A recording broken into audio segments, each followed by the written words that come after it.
Is this working? Are we good now?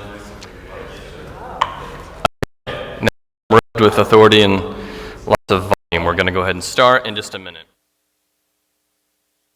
Taking surveys, and we may have a few other people trickle in, but I want to go ahead and honor our time, and we have a lot to talk about today.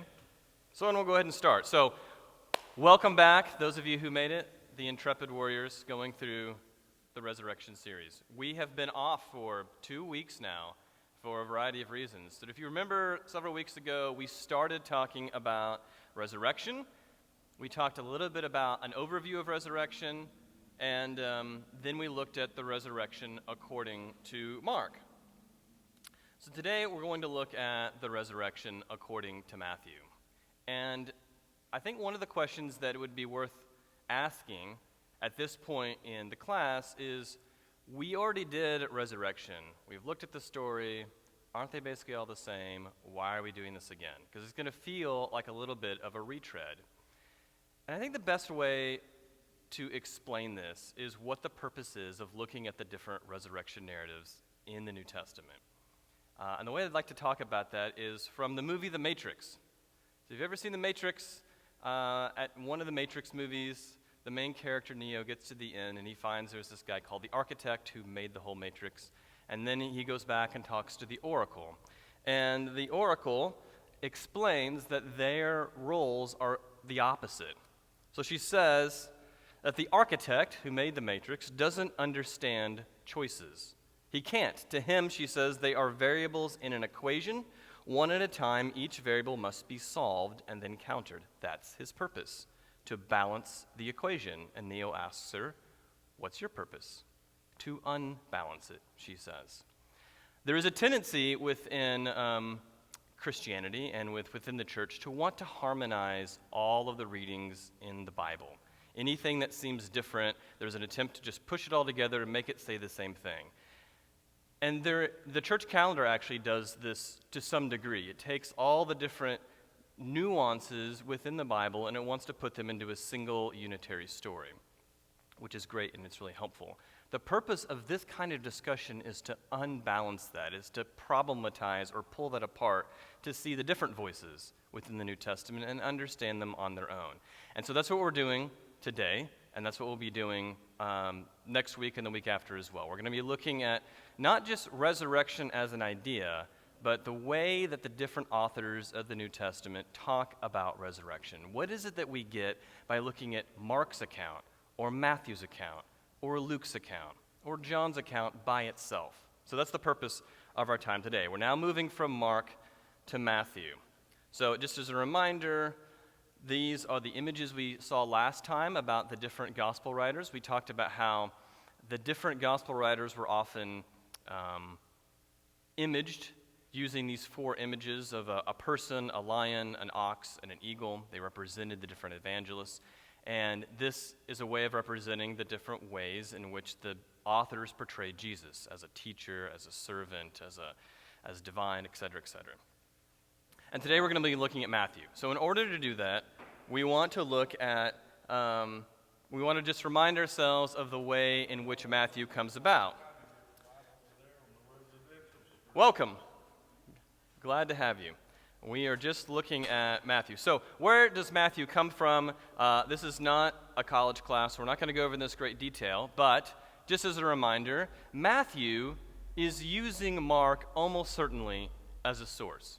And we're going to see when we look at the text in great detail why this is the case. This is one of the most common theories or hypotheses about where Matthew comes from. We know that there's some kind of relationship between the 3 synoptic gospels, Matthew, Mark, and Luke. And this is not a class on that, but just as a reminder, Matthew is using Mark. Here's another way of looking at this. This is showing us the complex relationships that exist between all the gospels. There will be a quiz afterwards, so make sure that you're studying. And then just one last way of doing it, just so you know I'm really smart. We have one more chart so that you know that this is really hard stuff that I'm doing. All of this is really just a way of showing that the different gospels are related to each other.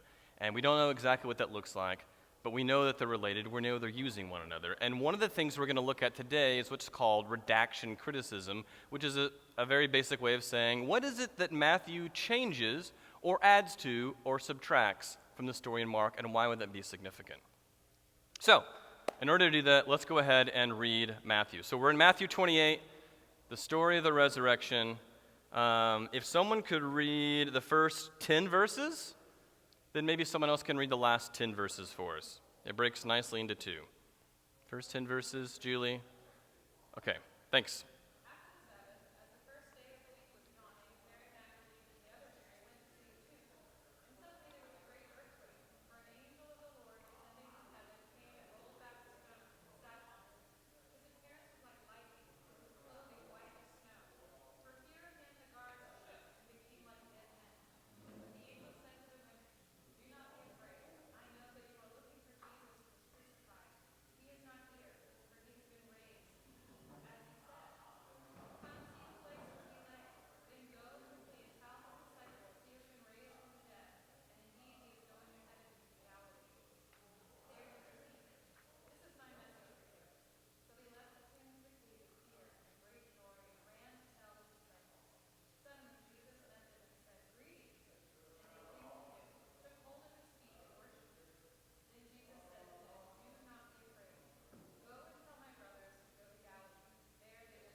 Okay, perfect. Someone want to finish off the rest of this chapter for us?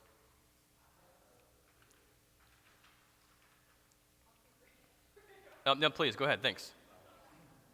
While they were going, some of the guard went into the city and told the chief priests everything that had happened. After the priests had assembled with the elders, they devised a plan to give a large sum of money to the soldiers, telling them, "You must say, his disciples came by night and stole him away while we were asleep. If this comes to the governor's ears, we will satisfy him and keep you out of trouble." So they took the money and did as they were directed. And this story is told among the Jews to this day. Shall I continue? Go all the way to the end, sure.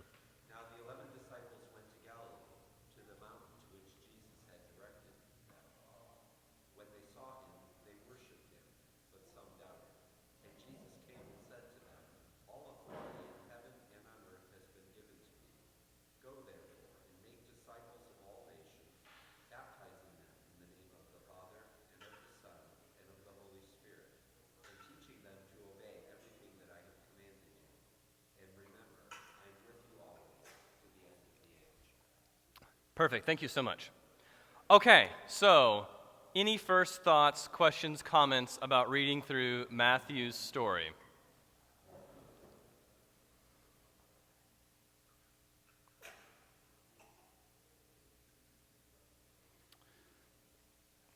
All right, let's look then at, if you have your handout, there should be handouts at the tables. This is a synopsis of all the Gospels. And what you will see is in each column, each of the different Gospels are listed there. Mark is first, and then Matthew. So now what we can do, instead of just making general observations, is look at what is changed in Matthew's Gospel. So observations as you look through this. This is a very difficult thing to try to print out. I've only done the first little bit of it because it's about 17 pages long if you do everything. And no one wants to flip through that or print it. So we've just done the first part of it. Observations about what Matthew has done differently than Mark.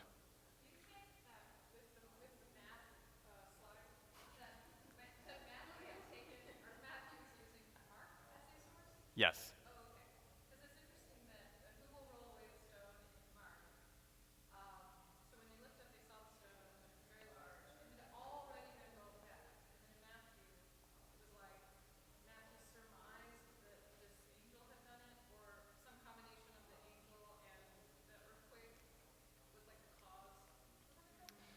Yes, so one of the big differences here, as you've just pointed out, is that when the women get to the tomb in Mark, everything has happened. It's all done. And in Matthew, we're actually seeing it happen.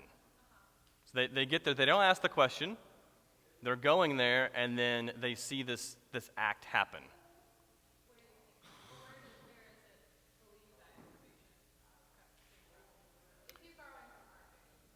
Oh, so why would he put this in there?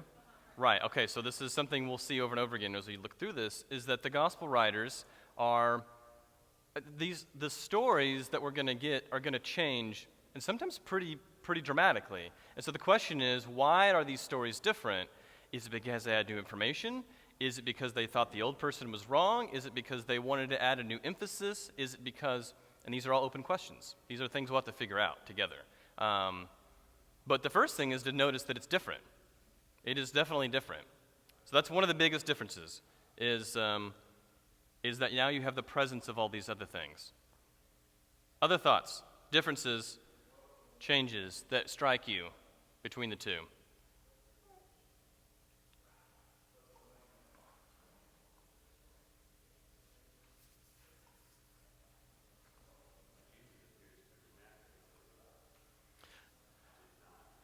That's exactly right. So if you remember last time, and it's been several weeks, so you can be forgiven for forgetting, but Mark ends in a really disappointing way for a lot of people, which is that the angel is there, tells them to go to Galilee. There you will see Jesus just as he told you, and the women left, and they were terrified, and they said nothing to anyone because they were afraid. The end. Happy Easter. That's the way that Mark ends, and we talked about that last time.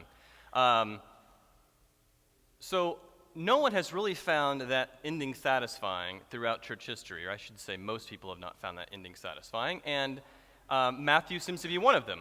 And so the part in Matthew where you would see that in Mark, it's actually different. So if you turn to, what is this, page 3 here on this little synopsis, they're not numbered, but where that part would be, in Mark it says, they went out and fled from the tomb, for terror and amazement had seized them.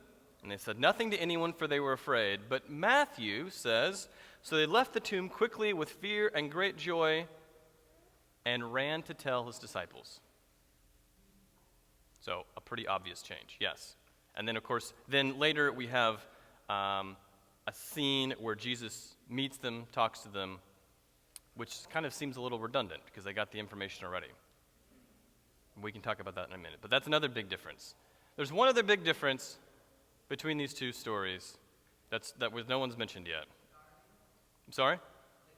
The guards. Absolutely. So there is the guards. And I think that,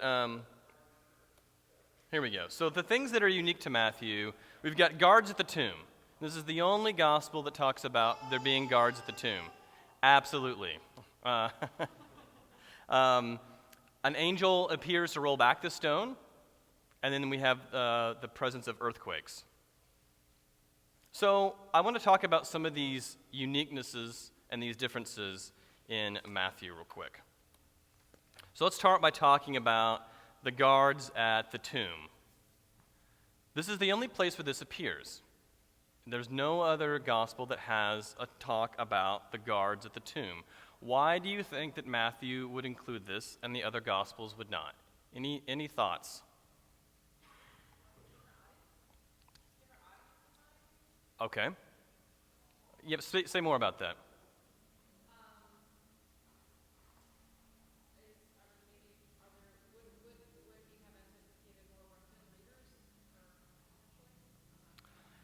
Well, the audience is worth noting because most people think that Matthew is writing.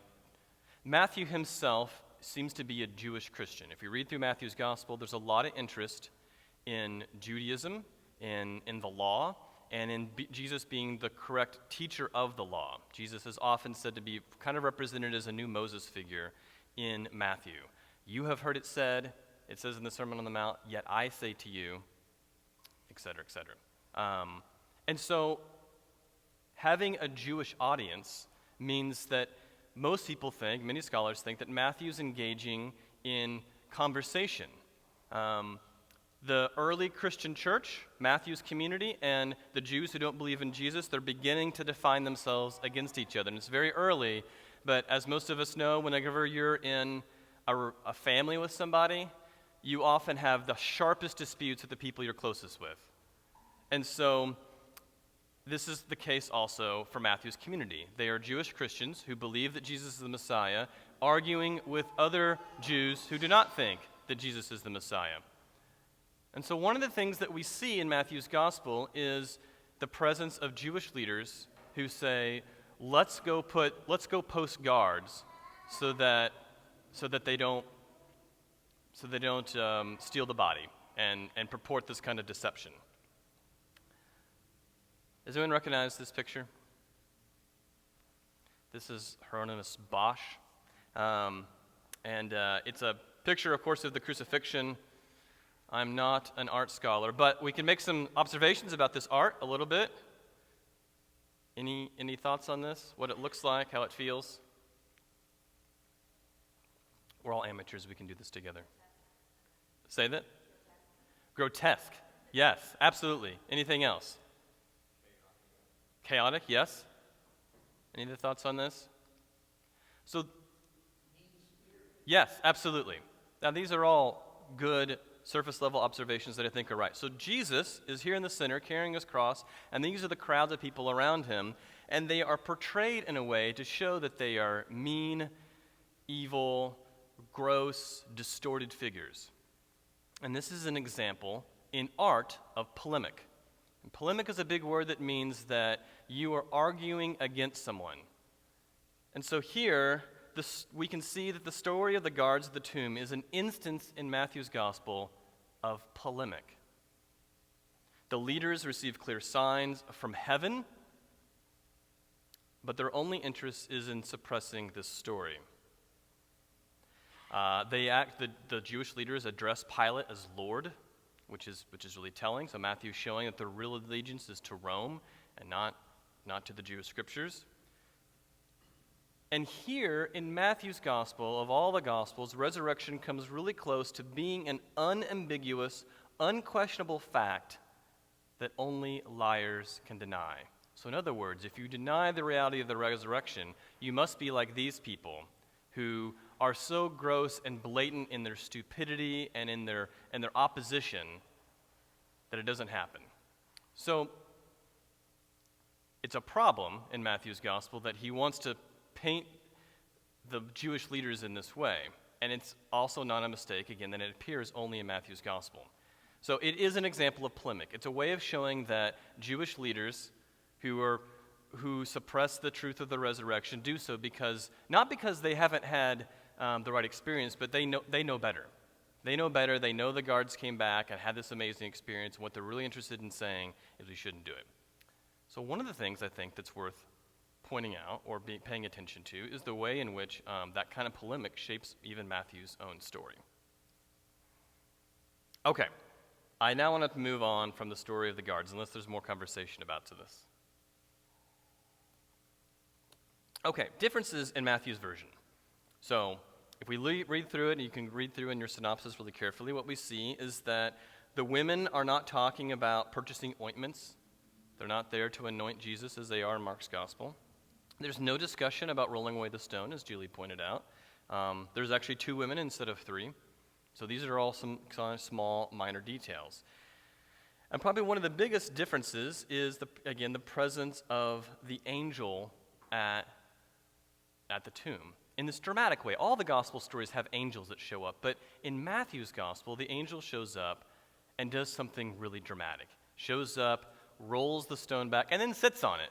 I don't know why he sits on it. Maybe it's just I'm done, or I'm kind of tired after flying from heaven, and I'm just going to take a break here. It's not really quite clear, but he sits on the stone, and of course there's also an earthquake. So what are your thoughts about that aspect of Matthew's story? What strikes you? How would you describe the angel rolling the stone back and the earthquake? Dramatic, absolutely. It is dramatic. What else might we say about it?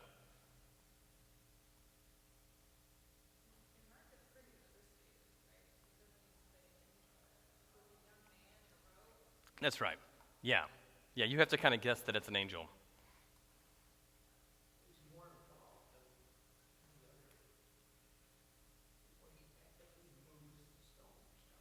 Right. Yes. Yeah, it's attention grabbing. That's right. So all these things, these new elements in Matthew's gospel, the earthquake, the angel, are a sign of God's power. These are biblical motifs. So in the Old Testament, whenever you have the presence of angels, when you have earthquakes, that's a sign that God is at work. God is doing something. And this is Matthew's way of saying God is acting in this place right now. So it's a literary flourish, we might say, to include these details. Mark's very understated, doesn't feel the need to do that. Matthew wants us to know God is doing something. Pay attention. God is acting. Yes? I don't know anything. At the crucifixion, was Matthew the only one that described it as, like the light, the thunder, and the stuff, things going dark? Did he have a different way of expressing that also? Yes, that is right. And that's exactly right. If we were doing a class on the passion narratives rather than resurrection narratives, what we would see is that the darkness is there in all the synoptic gospels, Matthew, Mark, and Luke, but only Matthew has the moment where Jesus dies and there's an earthquake, again an earthquake, there's a big earthquake, and it says the dead rise up from the tombs and they walk around in the city of Jerusalem. But it's a little confusing because it says, well, they did this after Jesus rose from the dead. And so you have this kind of head-scratching event where you're asking, okay, so the dead rise up, but they wait to get out of their tombs until Jesus is resurrected. So do they hang out in their tombs for 3 days? Like, what is, like, if you're trying to find chronology, putting the chronology on, it's a little confusing. It is difficult to understand exactly what is trying to happen there. But what Matthew is doing, even in that story, in the Passion narrative, is, again, using things that are dramatic, things that are attention-grabbing to show that God is, like, something important is happening here. That is a motif in Matthew's gospel, and it's a motif that he borrows from the Old Testament, these big, flashy things. So yes, in the same case, in the crucifixion, we have big, flashy, dramatic things happening, and we also have it here. And when we get to Luke next week, guess what? Those are all gone. We're not going to see those anymore. And they're not in Mark, and they're not in John. Only in Matthew does he do this. So these are signs for Matthew that God is at work. But what's really interesting is that even though we have all of these details, all this flashiness, the most important part of this is still not described. So the angel comes, there's an earthquake, he rolls away the tomb, but the thing that we really want to see, the thing that we wish we had the video camera for, that's right, resurrection's not seen. No one sees resurrection, which is different than in the Gospel of Peter. So, if you turn back to this little sheet, your little handout on your table here, what you will find, this is a weird staple here, isn't it? Okay. What you'll find is that in the Gospel of Peter, the Gospel of Peter, by the way, is not in your Bible. So if you're going to turn in your Bible, you'll never find it because it's not in the canon. It is an ancient text that some early Christians use that was never finally canonized, and probably for good reason. But it's a gospel that has the same stories about crucifixion and resurrection as our gospels, but they're different. And if you read through it here, you'll see, we're not going to read through this in great detail, you'll see that a lot of the details are the same, except when we get to, we don't have it on this sheet. Okay, well, just kidding. So you'll see part of it. But the key part of the Gospel of Peter, which would have been pages down from this, is that it actually does narrate resurrection. I'll try to include this next week. It narrates resurrection so that in the Gospel of Peter, two angels come from the sky, and they roll back a stone, and it says they go inside and lift up a figure, and his head goes through the clouds all the way to the highest heaven. Of course, that figure is supposed to be Jesus. And then a cross pops out of the tomb, literally bounces out, and they talk to the cross, and they ask it if it's preached to people who are perishing, and the cross answers, yes, I have. So it has all these kind of fantastic elements to it. And honestly, it's a little childish. I think that for many of us, when we read it, it feels a little unsatisfying. And I think that's the way it would always feel, to try to narrate something like resurrection. So the Gospel of Peter actually looks and talks about it. It opens up the stone, the angels come in, they lift up Jesus. Presumably he's given life back, and he's this tall, towering figure. And you have this funny little cross bouncing around. Matthew doesn't do that. And with all his drama, with all the things that he's talking about, we don't have discussion of resurrection. And I think that this is important because there is a strand of Christianity and probably a part of each one of our hearts that would really like there to have been a video camera of resurrection. That would have been really nice. But doing that also misses the point in many ways. I want to look at what Martin Luther says about this. Most people listen to the resurrection of Christ as if it were a story of the Turk, and it is like a picture on a wall to them. But it must be better than that. We should regard it as something that is ours and concerns me and you. We should not merely regard how the resurrection happened. You should recognize that it happened for you. There we must look at the resurrection not merely with physical eyes, otherwise we will derive no comfort from it. I think that in part what Luther is saying here is that desire to have the video camera of resurrection is a desire to turn it into a fact in history that I can just kind of know with this kind of certainty, which is to put it on a wall and to see it as an object, to see it as an event, rather than as an existential act, rather than in something that God does for me. So, not to say that the resurrection is not historical, it doesn't happen, that's not Luther's point or mine, but to say that doing so, to have that part of the canon, risks turning it into just this kind of third-person objective fact, rather than a wellspring of action that God has done and continues to do. That resurrection is available to us as an act of God. I want to talk about what I think is important about this part of Matthew's gospel before we move on. And I've put it into 7 nice points here. Matthew is saying in this story that God has acted really and effectively.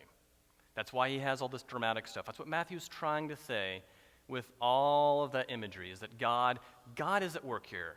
So when you see an earthquake, you know that's God. When you see a big angel come down and move a stone, you know that's God. God's action is unexpected. The women go, and they don't expect to see this or to encounter it.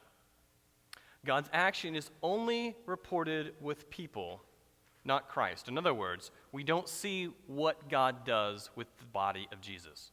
There's no video camera. There's no report there. Nothing like in the Gospel of Peter. We don't have that. Though it means that resurrection is always proclaimed. It's not described. So even then the women come and the angel tells them, look, Jesus is not here. So the question we might ask is, why are they rolling back the stone? Why does this angel come down to do this big thing? It's clearly not to let Jesus out because he's not in there. It's to show the women the truth of resurrection. It's to proclaim to them what God has already done. So Easter has this empty space at the decisive point, the place that we might most want to see and hold on to something. With the video camera, there's a blank spot. And the angel speaks to that empty space, which is that humans cannot discover the truth of resurrection or infer it. It is something that is proclaimed to us always. It is proclaimed on the very first Easter and has continued to be proclaimed over and over and over again. And it means that it's in the form of address. It's always something that is spoken from to. That dynamic is important when we talk about resurrection. And again, to go back to Luther, that's what keeps it from being just something on a wall, like he said, like a picture that I just look at and observe and say, that's kind of nice. Because it's proclamation. It's something that addresses us. The angel's words are not facts. It's not just describing information. The angel provides consolation, engagement, and it charges them with a task. And the women's intention, they've come there to see Jesus, recedes. Not that it's not important, but it recedes in importance. All right, any other thoughts about this part of Matthew's gospel? We've talked about the part that's different from Mark, the part at the tomb. We've talked about the guards. I want to turn just a minute to talk about the last part of it. But before we move on, any other thoughts about the changes that Matthew makes to the empty tomb? Yes, Blair. Another thought or question, Brian. If we think that Matthew was written around 90, maybe 80, 80, but do you have Almost certainly later. Yeah, it's after that. Because if we did a study on Peter and we looked at it carefully, what we see is that it's grabbing from all the Gospels. So it has to be later than Matthew and John. No, it's almost certainly the other way around. Peter's using them. There's this interesting phrase in the Gospel of Peter where it says, when instead of Jesus saying, my God, why have you forsaken me?" It says, "My power, O power, why have you forsaken me?" So we're seeing probably a movement away from that kind of, that's a very rough, kind of harsh thing for Jesus to say. So we now moved a step away from that. There's even more kind of anti-Judaism language in Peter. The Jews are portrayed even worse in Peter than they are anywhere else.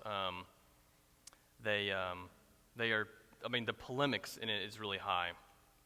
And then there's other elements as well that make it pretty likely that Peter has used these other Gospels to weave this together, which is not uncommon. There was a lot of, we know that there was lots of attempts to harmonize the different stories of the Gospels.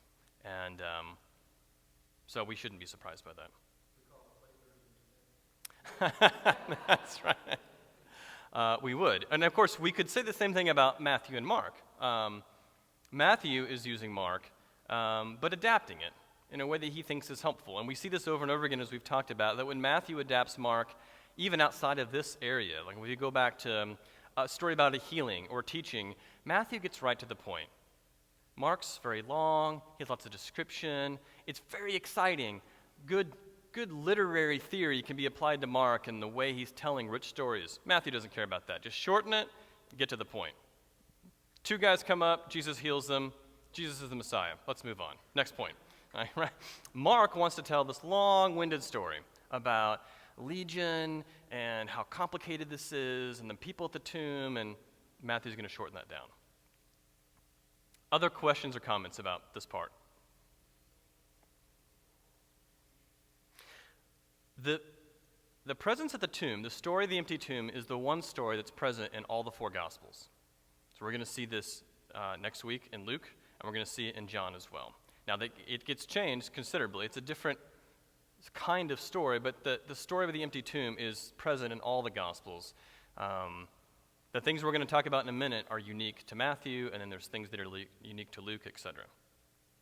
Okay, I want to look at this last part. So we talked about the guards already. I want to look at the last few verses here, starting in 16. Now, the 11 disciples, 11 because, of course, Judas is gone, 11 disciples went to Galilee. So they go. We actually now get, like in Mark, it says, you go to Galilee and you'll see him. And now we're actually going to Galilee. To the mountain which Jesus had directed them. Why is a mountain important? Yeah, mountains are signs of God's presence. So Jesus speaks to them on the Sermon on the Mount with great authority. He goes up on a mountain for transfiguration. Moses got the law on a mountain. Elijah waits for God on a mountain. Mountains are the motif of God's presence. So they're going up on a mountain. And when they saw him, they worshiped him, but some doubted. I want to stop here just for a second, because I think this is important. When they saw him, when they saw the resurrected Jesus, they worshiped him, but some doubted. So what Matthew is telling us is that even with the glory of Jesus in his resurrected state, people are seeing him, and some doubt. Because seeing the resurrected Jesus is not an antidote to doubt. I think it's interesting, and it says that both of these were actually present together. They worshiped him, and some doubted, which I think should provide comfort to us when we feel like I want to come to church and worship, and I doubt. Even if the resurrected Jesus were in front of you, maybe it wouldn't be much better. Maybe you would be filled with the same kind of confusion. Of course, when we get to John, we're going to see more of this as well. So it's just a throwaway line. Some worshiped, or they worshiped, but some doubted.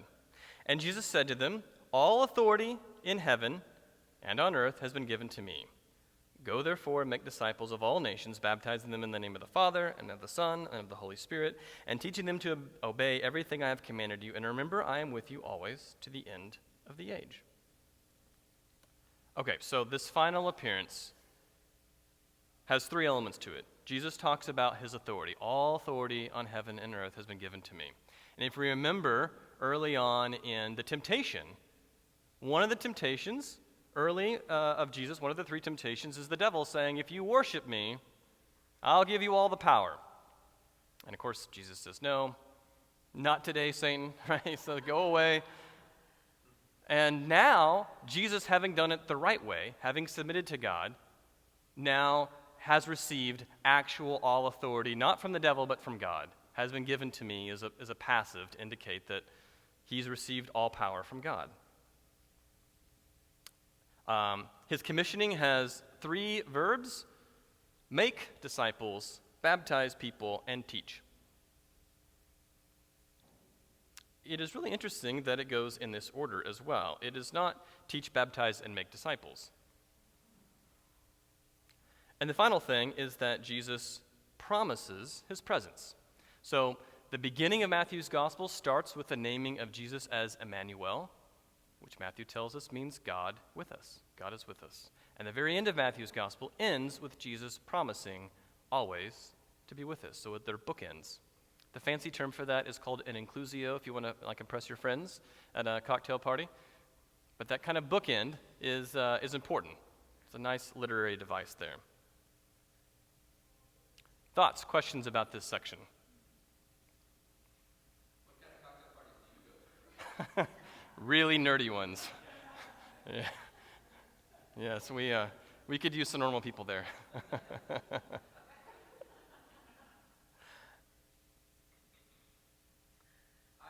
love your point about it's make disciples, baptize, and teach. Not what we were going. First, you're going to teach them so they know everything, and then when they're ready and they know enough stuff, then you can baptize them. That's the initiation ceremony, and then you begin the work of making disciples, like more knowledge, more sanctification, more training. What do you take of the word order as it's there? I think that, well, two thoughts I would have about that. One is that often this text is used to fund a certain kind of vision of evangelism, which basically wants to say we should go and tell people about Jesus as many as we can to kind of get them in the circle of Christians. If we can just have them pray this prayer or bend the knee or whatever it is you got to do to get them inside this bubble, then we can do that. And that's what Jesus really wants us to do. And once they're there, okay, now we can form them and whatever, but now they're in the bubble. That's the important thing. But I think that what Matthew is saying here is that what is important to Jesus is to have them follow Jesus, to have them belong to the company of disciples. So oftentimes people label this as you need to belong, and then you believe. And I don't know that those have to necessarily go in that order. But belonging to the company of disciples, learning to follow Jesus is really important. And it doesn't, teaching is not something that follows, that funds that can follow from it, which I think is true of, I know that many people I've talked to here at this church, including myself, found ourselves, kind of coming, being a part of things, but not directly involved. We belonged before we really found our footing. And this is no different from Matthew's gospel. Yes, Blair. Could the promise of a presence also suggest that there's more that will be revealed, and that it's a process, not a project? It's ongoing. You're not going to get it all. Don't worry, I'm here. So we definitely get that in John. And John, not in the resurrection narrative, right before, Jesus tells the disciples, the Spirit will come and guide you into all truth. I don't think Matthew is opposed to that. It does seem like this is pointing back, especially to Jesus' teachings, like Sermon on the Mount, that this is what I want to take to the world. This teaching is what is important for the whole world to understand.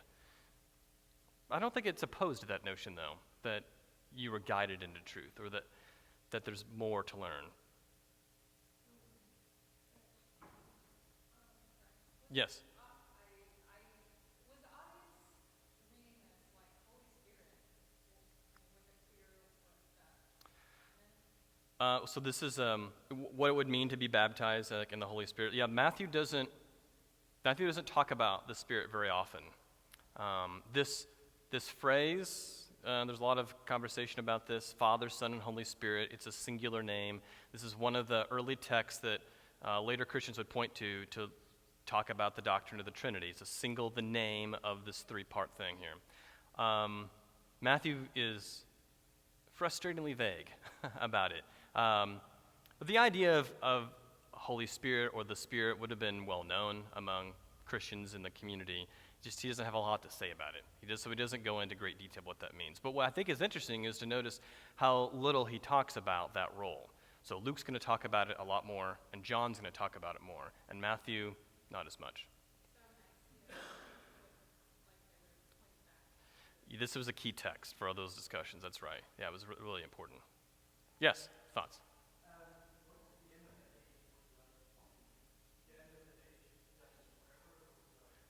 Yes, so it's a way of basically, so we talked last time about the way that Jews understood the world, and there was this present age and the age to come. And so the end of the age is the end of this present age that we're in right now, before God breaks in and changes everything. So the very end of the age, meaning until time gets wrapped up, that's the end of the age, which the early Christians thought was going to happen pretty soon. And we're still waiting for that. All right, I want to go ahead and finish up here. The one last observation I would make is to notice how it ends. Jesus has this kind of conversation. He tells them these things. I'm with you to the very end of the age. And then what? So my question is, if we're filming this, if you were a director and you had your camera, what does the last scene look like? It is kind of a fade to black, right? All right. Anyone have anything more artistic? Is there a French cinephiles in here?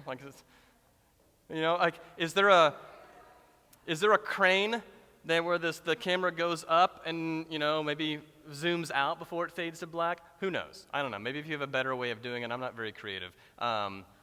Except that we leave the scene and Jesus is still there. So that's important because even at the very end of the story, Jesus' presence remains. And this will be different than in Luke, where there's a very clear distinction about when Jesus is here and then he's gone. All right, and we'll talk about this. Is it next Sunday? Is Ascension? Maybe in another week. I can't remember wherever that's at. But so Jesus is still present, even at the end of it. He doesn't talk about what happens after that. Do they sit around and have breakfast afterwards? Or do they play cards? Are they having some drinks? We don't know. And the point is that Matthew is not interested in narrating the leaving of Jesus because narratively, having an end here emphasizes the presence of Jesus. Jesus is there and present with the disciples always. Any other thoughts or questions about Matthew's story of resurrection?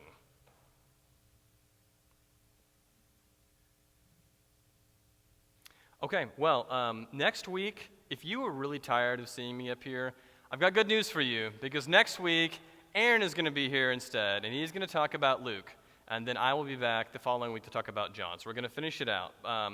But good to see all of you. We will have the same handouts in the same time, the same place next week. All right, blessings.